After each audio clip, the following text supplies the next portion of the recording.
Hello. The following are some slides that will help us to keep in mind the key points that we discussed during the seminar dealing with theories of the company and its governance.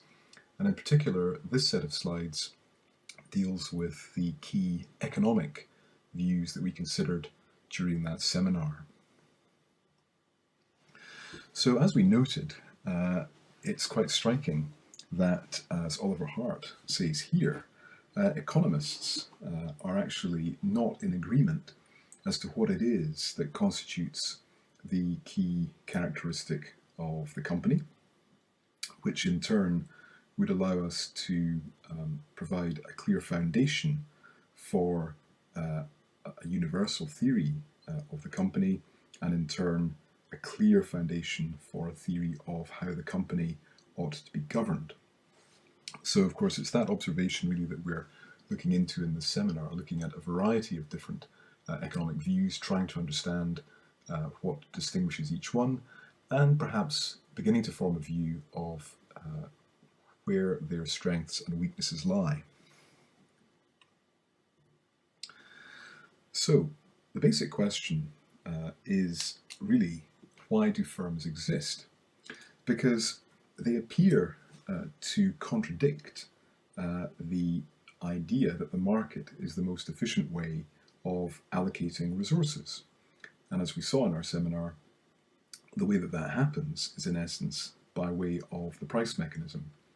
The fact that the market allows individuals and other entities to trade freely, to engage in exchange, allows, in theory, the supply and demand to be brought into some kind of equilibrium, and of course that is around the element of price. It could be argued that this is on the basis of technological requirements, that as soon as we start thinking about economies of scale and the such like, that is what calls in the idea of organization that is required by these ideas of large-scale production and so on. But economists observe that much of that could also, in fact, be achieved by subcontracting. So that then, of course, is what prompted the early investigations into this whole question. And this is an important question for us in our current class, in as much as we are concerned with corporate governance, how the company is governed, because looking at the issue of organization as distinct from market helps us to understand which groups are integral to the company, to the firm, the nature of the relationships between those various types of actor, and what role each of those groups might have to play in the governance of the company. We saw then in our seminar that Ronald Coase back in the 1930s was really one of the pioneers in examining this question. And the way that he dealt with that was by ultimately suggesting that market and organizations are alternative methods for coordinating production. And he suggests that the firm is chosen where there's a cost of using the price mechanism. And we discussed some examples which indicated fairly clearly that where we have perhaps the possibility of a long sequence of repeated transactions, each of which will incur a cost, time, effort, and so on, then it seems clear that there will be an advantage to bringing that set of transactions within the organization and replacing it with one transaction. And what we saw then was that in practice, a long-term contract to obey directions, which is a contract of employment, or to provide goods, a contract of supply, replaces the need to discover the price for every single transaction. So for Coase, a firm consists of a system of relationships which come into existence when the direction of resources is dependent on the entrepreneur. And as we've seen on the previous slide, what this in essence boils down to is that the difference between the market and organisation is really determined on the basis of calculations of efficiency. Where transaction costs can be saved by bringing those within the organisation, then that is what will happen. And of course, on the basis that Coase focuses in on these issues within the firm, then it is for him the fact of direction, of authority, the exercise of power by the entrepreneur, which distinguishes a contract of service, which we would see as a contract of employment, from a contract for services, which would be the kind of contract that an independent contractor would enter into on a kind of sequential basis on the open market. Now, Coase clearly had moved the debate forward. He had really initiated this whole question of why firms exist. He had provided perhaps the first clear and plausible economic answer to that question, but it wasn't an answer, plausible though it may be, that found favour with all economists. As we saw, Alkian and Demsetz, for example, were sceptical of Coase's idea that the basic characteristic of the firm is direction at the hands of in the hands of the entrepreneur. For them, power is exercised in the same way in the firm as in the market. Now, what they are then doing is focusing on a different characteristic to provide a foundation for their economic explanation for why firms exist. And as we saw, their focus is on the team use of inputs and the central role of one party in the contractual arrangement of all other inputs. In other words, they focus in on the team production problem. So the question for us then is, what is team production and why does it lead to the emergence of a firm? Well, we saw that for Alkian and Demsetz, and again very plausibly, we know from experience that when people work as a team, they are able to generate more value focusing in on a single task than if each of them were to work independently and we were then to add the value of their independent efforts together. In other words, we can generate a sort of exponentially greater return via team production.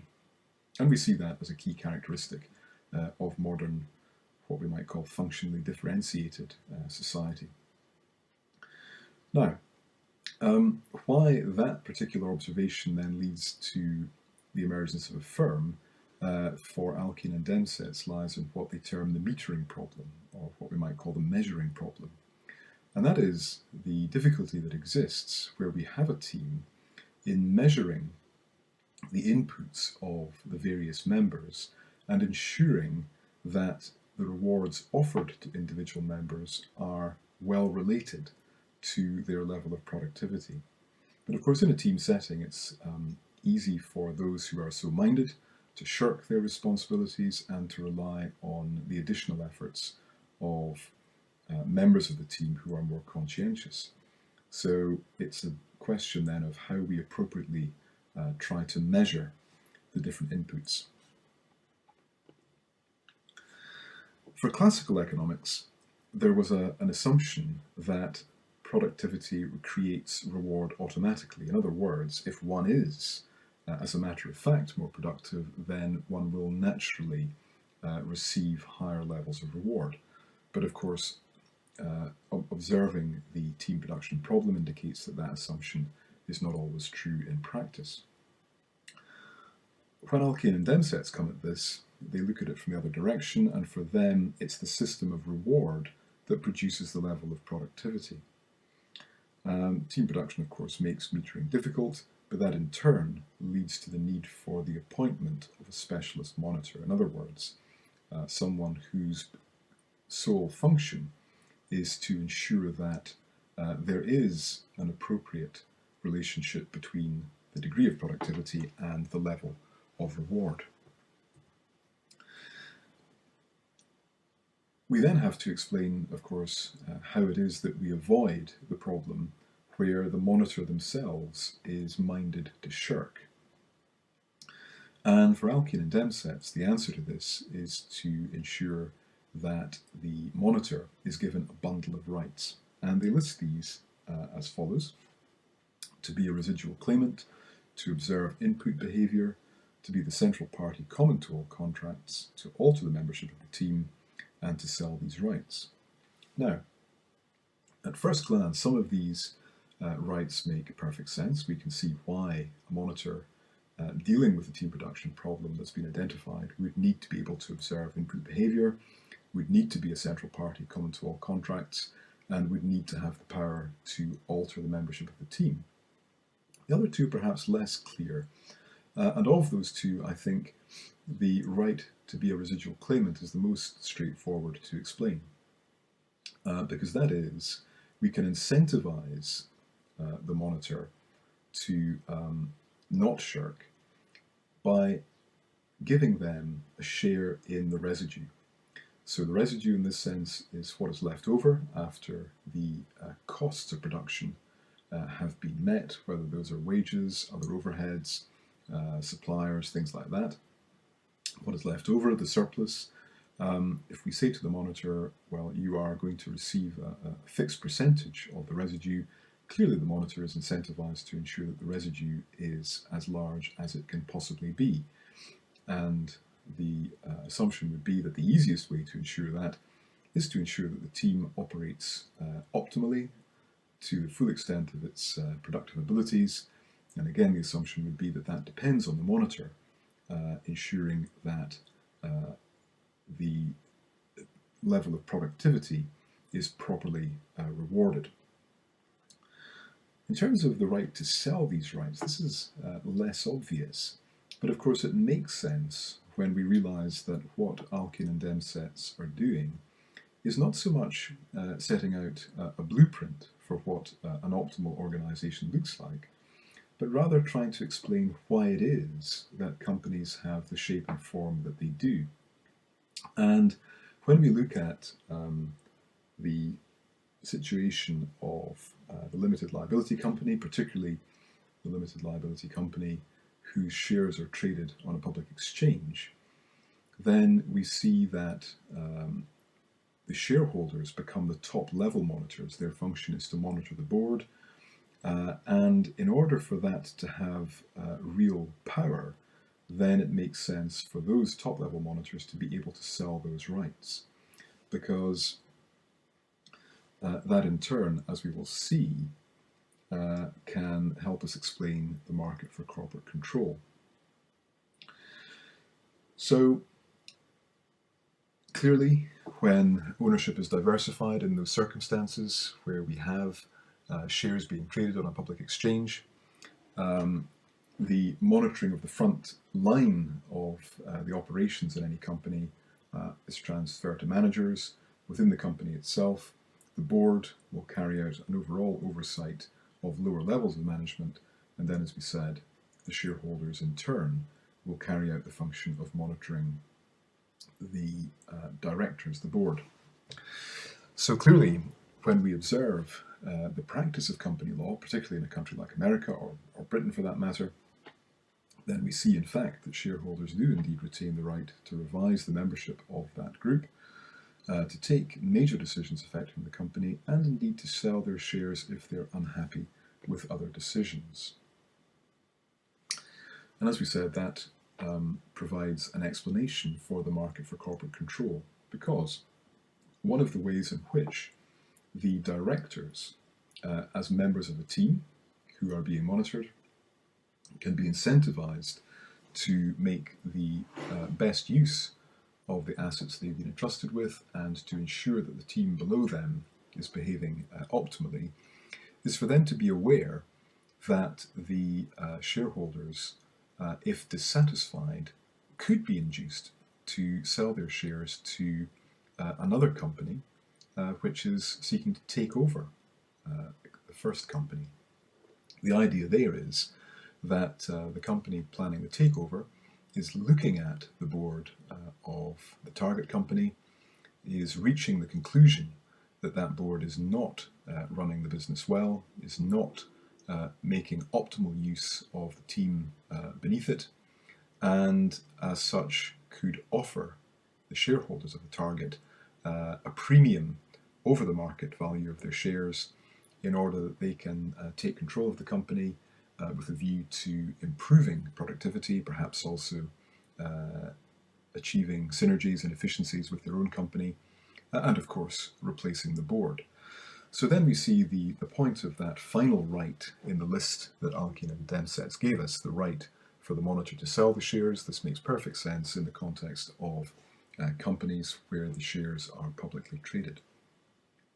So going back to their initial observation, which was that they're skeptical of Coase's focus on direction as the defining characteristic of the firm, and their alternative suggestion that in fact power is exercised in pretty much the same way in both the firm and the market, they then come to the conclusion that the firm is really a highly specialized surrogate market, or as they term it, a nexus of contracts, a central point for a variety of contractual relationships.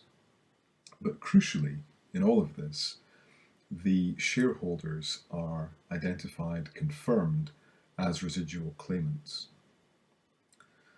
So, moving on from Alkane and Demsetz, we come to the work of Jensen and Meckling, who are similarly skeptical of Coase's transaction cost approach, but at the same time are not completely convinced that team production is the key characteristic of the company.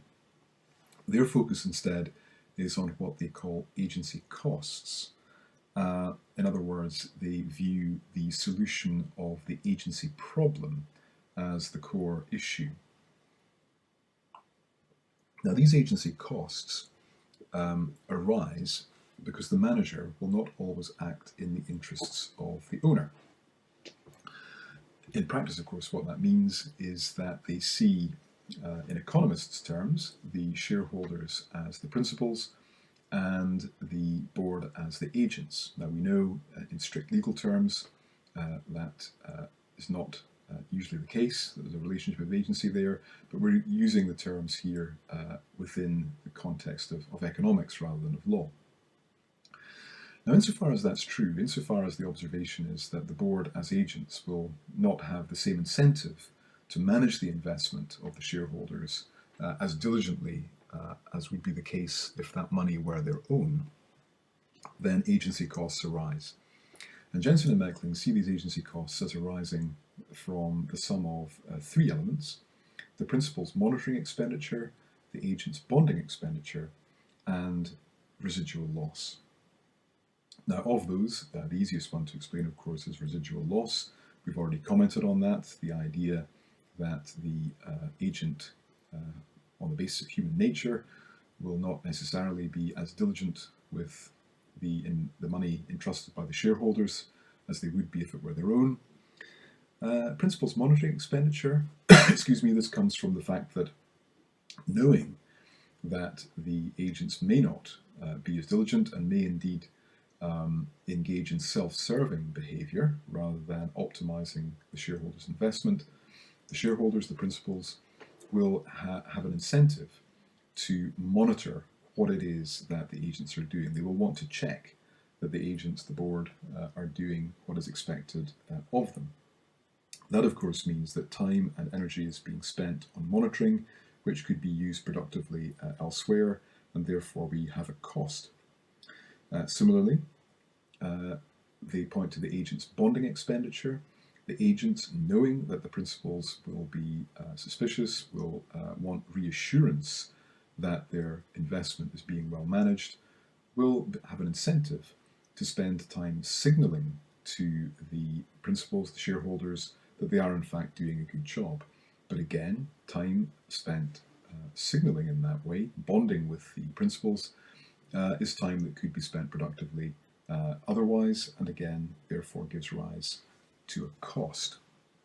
put that all together, and the sum will be the agency cost of that particular relationship.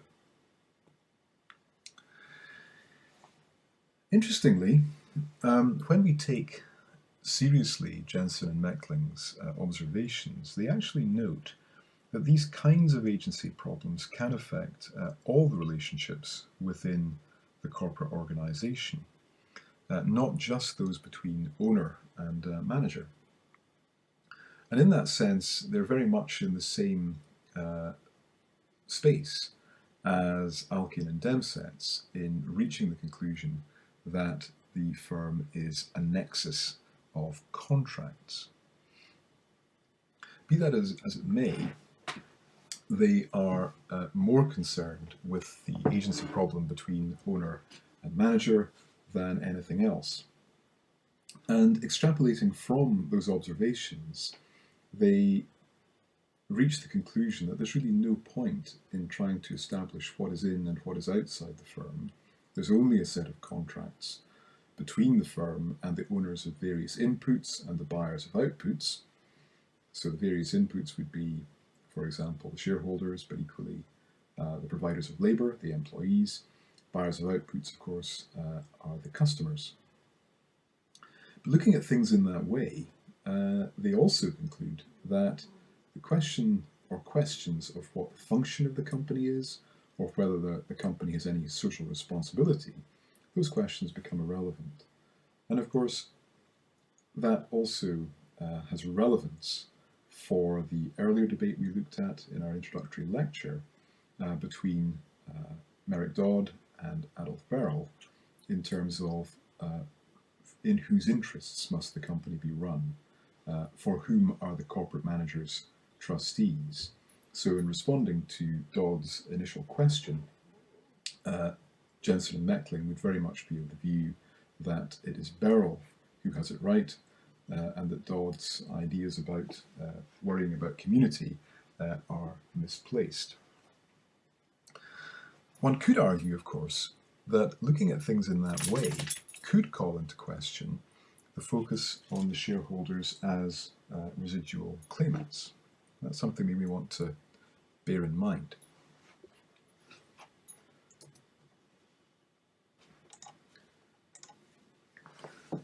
Now, having then seen Coe's initial transaction cost approach called into question both by Alkin and Demsetz and by Jensen and Meckling, albeit that they adopt different approaches in response, closely related of course, it's interesting then that in a further phase of economic development, we find Oliver Williamson in essence returning to Coe's for inspiration, because his approach, albeit it's more sophisticated than Coe's, nevertheless could be regarded as a transaction cost economics approach.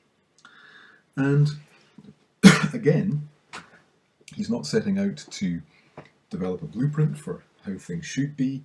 He's asking the question, why is it that those who provide capital both own and control the firm? So in the case of the corporate organization, his question is really, why is it that those who are shareholders both own and control the firm? And his answer to this is based on his analysis of asset specificity. And that then requires us to understand what he means by specific assets, or sometimes he calls them specialized assets. And it's this. Non-specific assets can be financed by debt because they are redeployable without cost. By contrast, specific or specialized assets must be financed by equity because they are redeployable only with cost. And we looked at an example which allowed us hopefully to understand what that meant in practice. We talked about a company involved in the manufacture of microchips, identifying a new market opportunity for a very niche product, seeking finance to establish a new production line, when approaching a provider of debt, a bank, being asked about how the debt would be repaid in the event that specialized niche market did not actually materialize in practice, and realizing, of course, that a lender would not be minded to take on that kind of risk where there appeared to be no certainty about the return of the loan. Perhaps the lender in those circumstances would be willing to extend some of the money, would be willing to do so as part of a syndicate, would be willing to do so on the basis of a higher rate of interest, pricing in the risk, would be willing to do so perhaps with additional security. But all of those things would, on the one hand, mean that there may be insufficient capital for the project, and two, such capital as available may be too expensive to allow the project to go ahead. We saw then that in those circumstances, providers of equity might be more willing to extend the capital required. Their risk appetite is different, particularly sophisticated investors holding a diverse portfolio of investments may be willing, as part of that balanced portfolio, to take on that riskier venture, knowing that it may be unsuccessful, but looking at it as an opportunity to achieve higher returns than would be available on less risky assets, and therefore perhaps willing to do so as part of that balanced investment strategy. By contrast, non-specific assets, where perhaps a company sought funding for IT products to equip staff in a new office, the lender would be more sanguine about that, knowing that even if that office does not open, the equipment is readily redeployable. It could be simply brought into the ongoing replacement strategy that any company will have for its IT, and could produce savings in that strategy, and therefore there would be no significant risk of no repayment. So as Williamson points out, looking at things in that way, we can see how it is that non-specific assets can be financed by debt, whereas specific or specialized assets must be financed by equity. So, looking at things in that way, we also see that shareholders provide capital without any guarantee of return. What they have is a claim on profits after other costs have been met. By contrast, other stakeholders can protect their positions with contracts. So if you're an employee, you have a contract of employment. If you are a supplier, you will have a contract of sale. If you are a lender, you will have a contract in the form of a loan, and so it goes on. Where there's perceived to be additional risk, the theory would be that those stakeholders can simply enhance the protections that they need to have by way of contract negotiation or renegotiation. So recognizing that other stakeholders have those advantages, whereas shareholders do not have those sorts of contractual protections, allows Williamson to conclude that as the bearers of residual risk, it is only right that shareholders have control rights in company law and in corporate governance.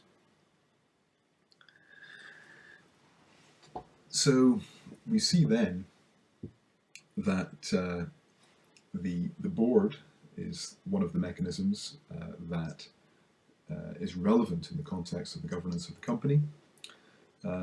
Shareholders have a right to representation on the board. They're able, at the very least, to vote either approving or disapproving appointments to the board. In America, in the UK, other stakeholders do not. There are other examples in other parts of the world, notably Germany, where employees do have rights of representation, but that's not usually the case in the jurisdictions we're considering here. Other stakeholders, of course, may have rights to information simply because information is provided as a natural adjunct of company law and governance arrangements, but they do not have the control rights that shareholders in practice do. So, having then seen Coe's initial transaction cost approach, noting Alkian and Demsetz and Jensen and Meckling's reactions against Coe's view, focused much more on the company's nexus of contracts. Then Williamson returning to property right to transaction costs for inspiration in relation to asset specificity. We now come to yet another approach, this time by Oliver Hart, and he turns away from transaction costs and indeed from the approaches of Alkian, Demsetz and Jensen and Meckling, and focuses instead on property rights. He's interested in both the physical and indeed other non-human assets of the firm.